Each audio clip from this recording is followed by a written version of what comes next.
Curtis, what's good, man? You and your feelings about Daphne? Is she with gang them? Or is it that you sucking little Rod dick? However it go, I want you to fade, nigga. Fuck all that. Since it's entertainment, let me beat the shit out of you on TV or something. Don't duck that. I'm calling you out. What you want to do, Curtis? Curtis! Again, stirring up the celebrity gossip scene with his latest jab at reality star Stevie J. Never one to hold back, 50 took to social media to throw shade, calling Stevie J Diddy's boy toy and setting off a frenzy of reactions online. Fans are now dissecting every post and comment as the drama escalates, with 50 Cent adding yet another chapter to his long history of no-filter feuds. Word on the street is that 50 isn't letting up, and this feud is only getting hotter. So grab your popcorn. This is entertainment at its finest, straight from the playbook of one of hip-hop's biggest instigators.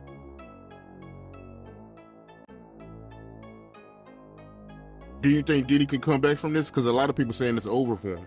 Oh, it is over for him. Come back to where? To be in the entertainment business? Listen to me, man. And I don't want to bring this guy's story up because it's old. And I know he's trying to live past it. But I'm going to bring it up anyway. Ray Rice, his wife, spit in his face. And he did what he did on that elevator. He ain't played one football game after that. Nowhere that I know of. He may have went overseas and played or something like that. I don't know that to be true. But he didn't play in the NFL, a hell of a running back. He ain't played not one down in the NFL after that. No endorsements. Nobody's going to have anything to do with old boy. And when they come out with this other stuff, he going to come back to work. I wouldn't be surprised if he do the ultimate sin, his suicide. Because bruh, he's such a narcissistic that he couldn't stand not being somewhere and not being seen. His whole life, his whole career was about him being seen in the public. It was about him, taking everybody else's dreams and making them his. And now, him nor his kids would profit from anything from Bad Boy or Sean Puffy Combs again. His kids is gonna suffer behind this. Wow, man, that's crazy to hear, man. And you knowing Diddy, you think it's a good chance he might take his life?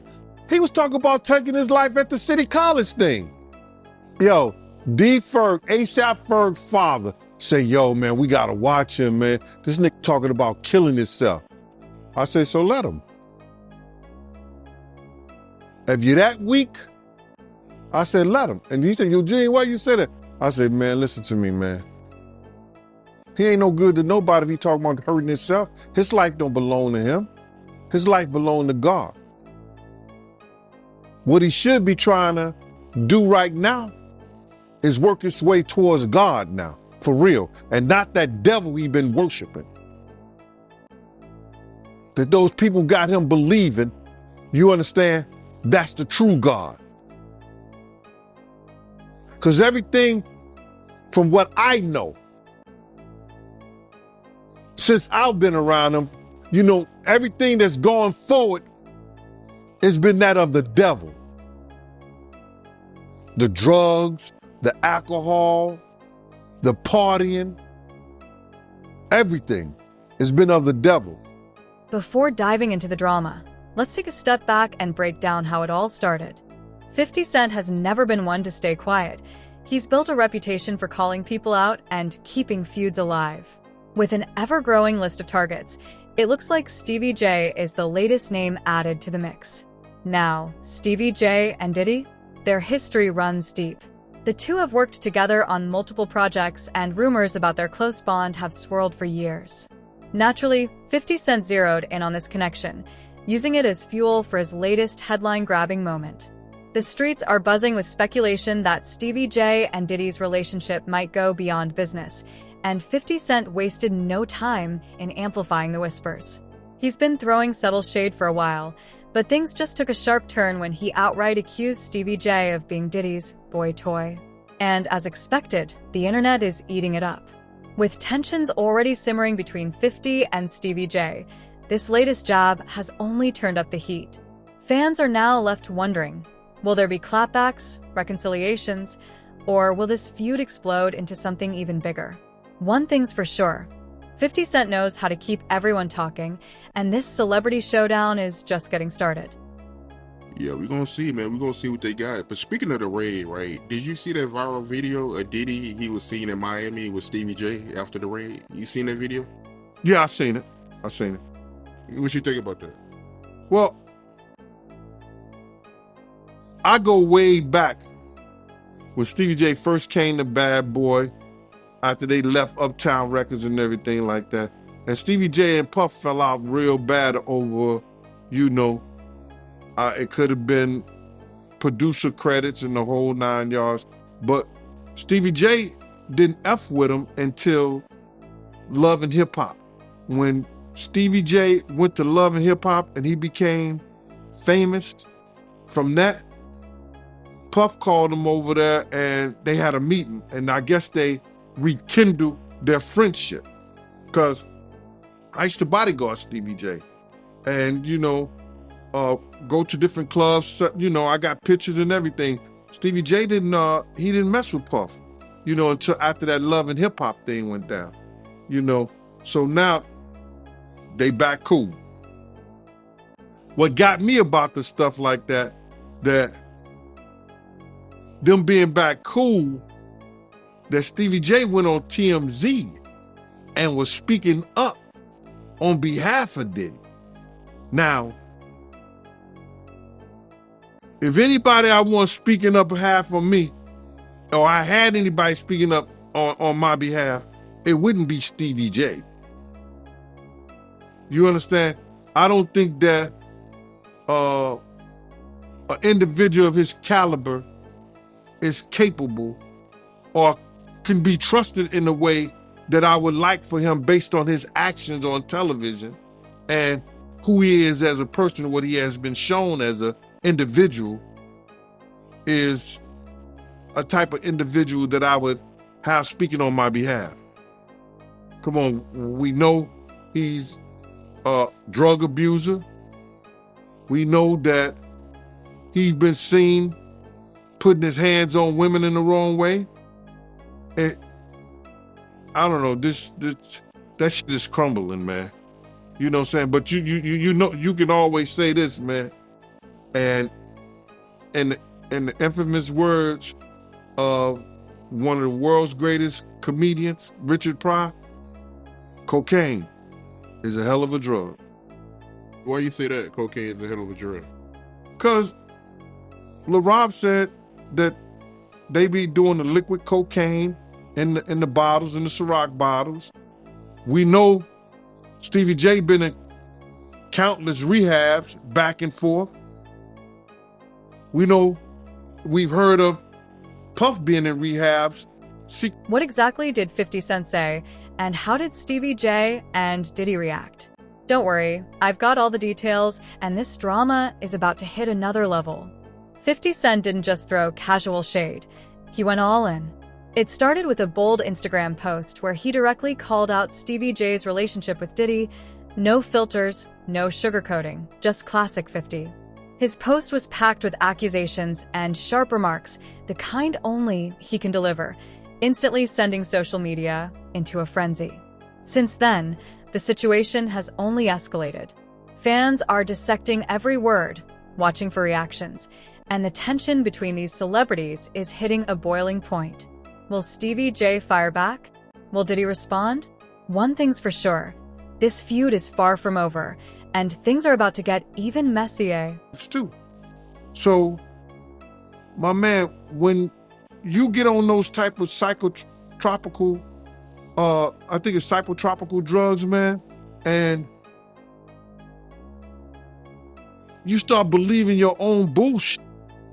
And them two individuals together, man. You know they gotta be crazy. Something gotta be wrong with when he sit up there and he said that he wanna challenge 50. And I don't know much about that clout shit. Him challenging 50 to a fight, and we seen how 50 Cent, we seen how Stevie J fight on Love and Hip Hop and all that other bullshit. Him, Scrappy, him, this other cat. My man, there's no way. There's no way. He don't want it with 50, bro. That's if that ain't cocaine, the Pope ain't Catholic. So you feel like 50 Cent would give Stevie J that work? It wouldn't even be a job. 50 Cent will whoop niggas like Stevie J on the way to a real fight. You seen 50 fight before? I ain't never seen 50 fight. I seen some tapes of him get down on that end, but I never seen him fight in person. But I know the demeanor of a man. I was with 50 Cent on a couple of occasions, and one occasion, it was just me and 50 and about probably 6 other dudes that didn't want to get out the car because he was ready to get down. And you could see it in him. You could see he got it in him like that. I'm looking at him. I wrote this shit about this shit in my book. 50 ain't back. He don't back down, bro. And you could see when you know a dude is about it, and got it in him, you can see it in his eyes. You can see it in the way he carry himself. You see how he threw his own man in the bushes, Tony Ayo. They got tapes on 50 getting down boxing. I've seen tapes on him. You know what I'm saying? I've never seen him in person, as far as fighting. I've been with him in person, but he got it in him, bro. But yeah, that caught me by surprise because I always knew that Stevie J, he did production for Bad Boy, but I never knew him and Diddy was that close until, as of late, since the raid. So. Yo, they was close. Bro, Stevie J and Puff was like pots and pans back in the day. I don't know what happened between them, but something happened on the producing credit side that Stevie J stopped effing with him.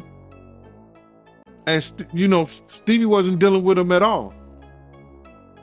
He was just doing more stuff for Jodeci than he was Bad Boy. In his now infamous post, 50 Cent didn't just stir the pot. He flipped it over completely.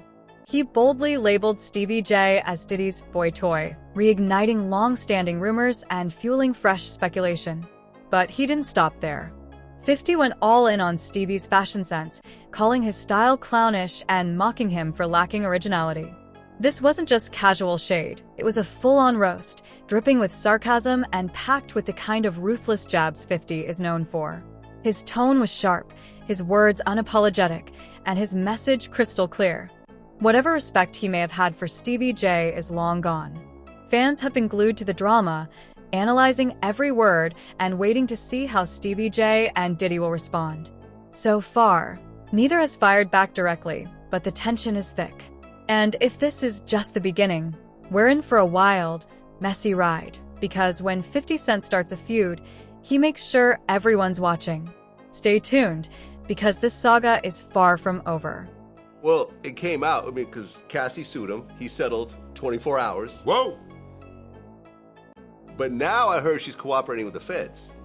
She's a civilian. What do you expect? Right. Well, what's interesting, I actually looked this up, because I'm sure when they settled the lawsuit, she signed an NDA, saying she's not going to write a book, she's not going to do a documentary, whatever else, When the feds right? come, that's probably all out the window. Well, yeah, here's the thing. An NDA is a private agreement. Yeah, a but the criminal feds- case supersedes that. Yeah. So she could be compelled to take the stand, and she could basically throw that NDA out the window on the stand.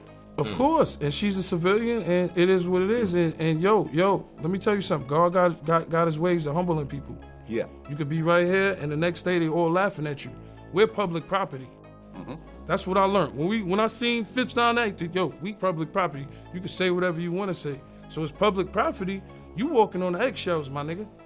whoever you are. And if you a black billionaire, come on. It's over.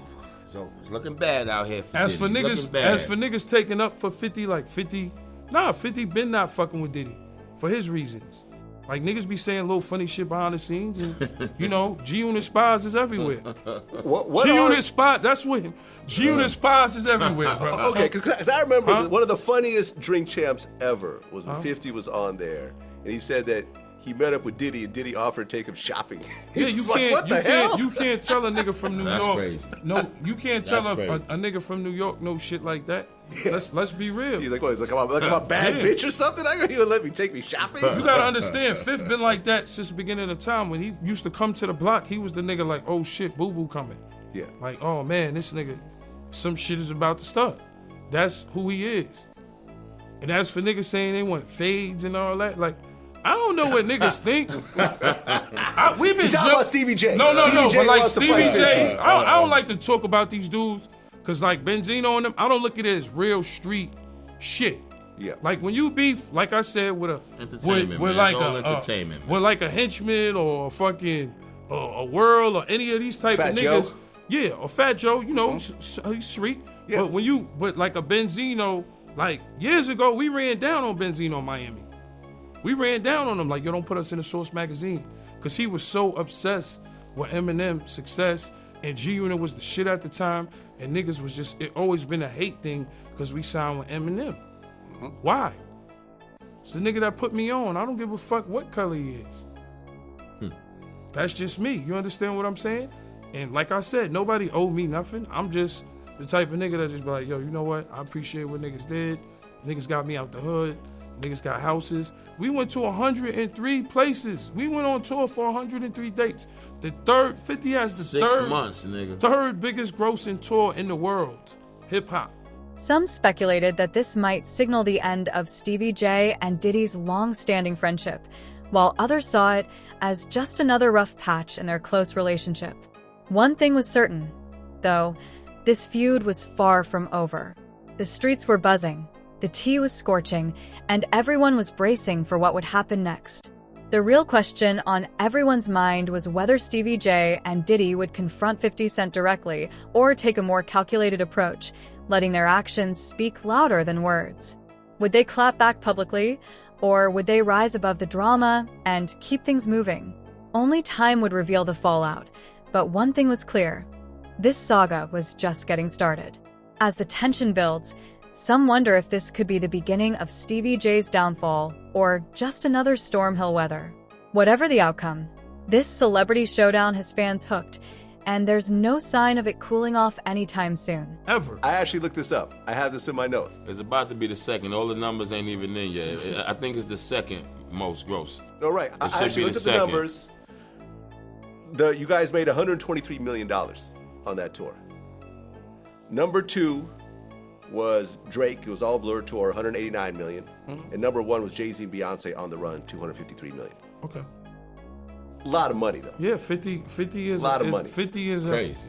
a marketing genius, and we had fun on that road. We went to all kinds of places. We went to Paris. We went to Dubai. Bahrain, We went to shout to Abu Dhabi. Thailand. Shout to Bahrain, Thailand. Man, all over, Yo, and man. those experiences. Mumbai, India. And look, you gotta understand, me and 50 was always Murder fans. You know what I'm saying? So Murder is like, when we on the road, it be me, Murder, and our man Light. Shout out to Light. Light, They call us the Three Amigos. So like, a lot of shit happens on tour. Like as for production, you know, they gotta wake up 5 in the morning, build a stage. Like people be, it's long doing these tours, and you ain't seen your kid, you ain't seen your wife. Definitely. You know what I'm saying? So a lot of shit happens on tour behind the scenes, and it's understanding, because while we're laying in our Armani hotel beds, somebody's building the stage. So we the type that when we around, it's the Three Amigos. We go, we find our bud in whatever country we at, London, Paris, you know, wherever we at, except for like So our Abu life is Dhabi and all that. crazy. Yeah. You know what I'm saying? We go wherever we at, we find our bud. We got our dressing room. We chill in the cut. Look, because 50 tells us, yo, I only need you. Look, we could be back in the hood, or we could be having jobs. All I need is 2 hours of your time, and we make 6 figures. That's a fact.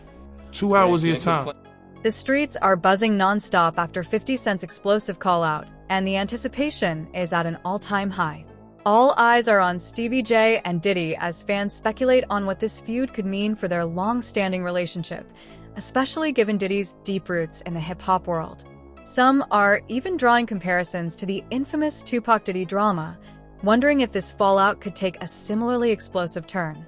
As the tension builds, the big question remains: is this the beginning of the end for Stevie J and Diddy's partnership, or just another storm they'll ride out? Either way, the drama is far from over, and the streets are watching closely, ready for the next twist in this unfolding saga.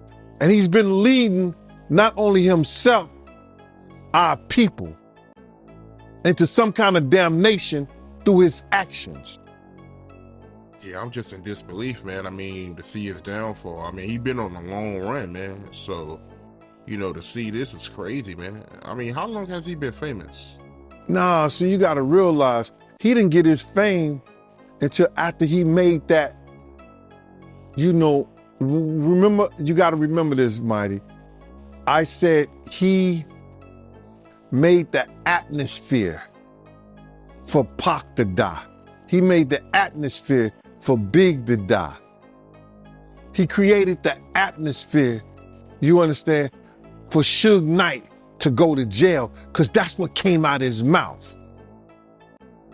So that didn't happen. His fame he didn't really come famous until after the death of Tupac and the Notorious Big, brother. So that's like 97. He went on that whole Bad Boy tour with the #1 song in the world, Missing You, where he stole the thing from Sting and the music from Source Money, the lyrics from Source Money. Didn't even want to pay that man his money. Waited all those years to pay that man his money. He was stealing people's dreams, man. He's the cause of a lot of people's death, and people ain't gonna see it the way I see it. But when you steal somebody's dreams, Black Rob probably could have changed his life. Probably could have changed the way he thought. Probably could have changed the way he was doing business if he wouldn't have stole G-Dep from him. If he would have treated Craig Mack in the correct way and not try to steal his music, use him in the way that he used Craig Mack to catapult the Notorious Big, Craig Mack's life could have been changed. If he would have never set up the atmosphere and had Big out there in California and bringing Big to that party, the Notorious Big life may still be here. If he wasn't trying to put the Bloods against the Crips, well, they was already against each other anyway, but use the Crips, maybe Tupac would have never had that altercation. But if ands, and buts were candies and nuts, like I always say, Christmas would be every day. And I understand that. But he set up the atmosphere for a lot of people. Wolf set up the atmosphere between him and BMF. Come on, man. They say one day you gotta pay the piper. That's why he getting that smoke. Sauce Money, you brought his name up. He had an issue with Diddy? The streets are buzzing nonstop after 50 Cent's explosive call-out, and everyone's on edge, wondering how this drama will unfold. All eyes are on Stevie J and Diddy as fans speculate on what this feud could mean for their long-standing relationship, especially given Diddy's deep roots in the hip-hop world. Some are even drawing comparisons to the infamous Tupac-Diddy drama, questioning whether this latest fallout could take a similarly dramatic turn. But this isn't just about personal drama. It could have serious career implications, too. Both Stevie J and Diddy hold major influence in the music industry, and if this feud escalates, it could start affecting their business dealings. Their reputations, partnerships, and future projects could all be at risk, turning this situation into more than just social media beef. Diddy's empire stretches far beyond music, while Stevie J, despite his reality TV fame, has long been a key figure in hip-hop and entertainment. If this feud begins to impact their professional ventures, the fallout could be just as explosive as their personal conflict. Everyone's watching, waiting to see if this fight stays confined to Instagram posts or spills into the industry in a way that changes the game for both men. Both have loyal followings, with fans deeply invested in their legacies. But if this drama tarnishes their images or disrupts their ability to make power moves, it could deal a serious blow to their brands. Take Diddy's Grammy speech as an example. He's used moments like that to solidify his influence and remind the world of his dominance. If negativity from this feud starts to overshadow his accomplishments, it could shift public perception, potentially impacting his business empire. With so much on the line, the stakes are higher than ever. Fans, industry insiders, and critics alike are keeping a close watch to see if they'll weather the storm, or if the fallout will leave a lasting mark on their careers. Everybody knew that Puff took Tupac blueprint and changed Biggs and Bad Boy in image. I Get Around talked about how fly you was, how many girls you mess with, how many cars you drive, how much money you got, what you willing to do. He took his image. Pac was the first one on the scene wearing Versace shirts. He went and got the same Versace shirts Pac had. Which, all right, some dudes would do that.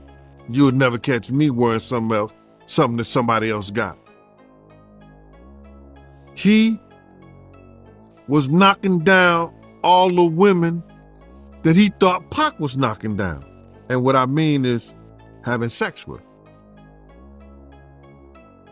Why would you want to have sex with women you know for sure a dude that was once cool with you was dealing with? That's that image. Because you got to realize, bruh, Puff and Pac was cool at one time. We know this. Mopreme said that they was going to sign the Bad Boy. So if he's going to sign to Bad Boy, it was because of Corey and them. I put that picture on the internet. I put the picture on my channel of Corey Jones. Is Corey Jones, Corey Jacobs? I think Corey Jacobs and Pac right next to each other. Those was the real bad boys of Bad Boy. You understand? Those are the ones who got the 16 to life sentence. That Pac was gonna go and be with them first. But then Mopreme said when it became just Big and Puff, because Corey and them went to jail, he changed his direction. But nobody know why Pac and Puff fell out like they did. You understand what I'm saying? Nobody know why. But Puff had an obsession with him for whatever reason it was, because he started wanting to act. He started wanting to rap. He had an obsession so bad. 50 Cent is at it again, stirring up the celebrity gossip scene with his latest jab at reality star Stevie J. Never one to hold back, 50 took to social media to throw shade, calling Stevie J Diddy's boy toy and setting off a frenzy of reactions online. Fans are now dissecting every post and comment as the drama escalates, with 50 Cent adding yet another chapter to his long history of no-filter feuds. Word on the street is that 50 isn't letting up, and this feud is only getting hotter. So grab your popcorn. This is entertainment at its finest, straight from the playbook of one of hip-hop's biggest instigators. That at his Grammy Award winning speech, he used the same speech that Pac used. That shit is crazy. So when I say I'm obsessed with talking about Puff and telling y'all the truth,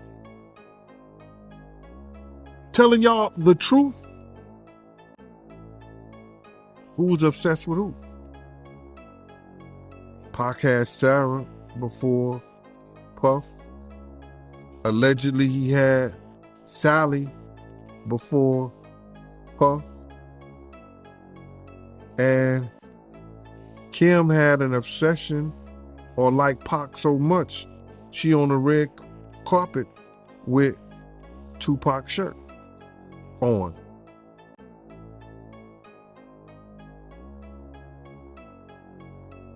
Who's obsessed with who? So you believe Diddy, he only got with Sarah Chapman because Pac, he had her at one point. And it was a bet in the office. Sarah was messing with an NBA basketball player. Puff bet all the niggas didn't believe that he could get it within 2 weeks. $100. So she actually was a $100 bet that he got. And who was the NBA player? I think it was Gary Payton, allegedly.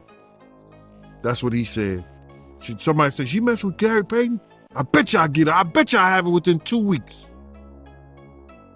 Me and him and Sarah went to this party in Chicago that he was hosting with the Streets Entertainment. And we went to the store called Cranberry and I forgot, Cranberry, and it's one of those stores like you get fragrance and you get candles, colognes and stuff like that. It's called Cranberry and something. And from that point on, yeah. But you gotta realize, Misa and Kim was friends. Misa and Kim was friends.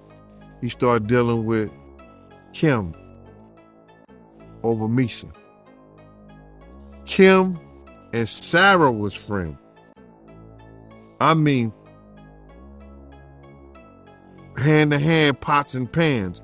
They was close. They all used to, Sarah, Kim, and this other girl, I think she was from Atlanta. What's her name?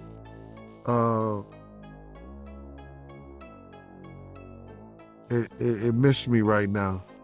But they all used to hang together. So then he went from Kim to Sarah. He liked to do the friend thing. Looked like that.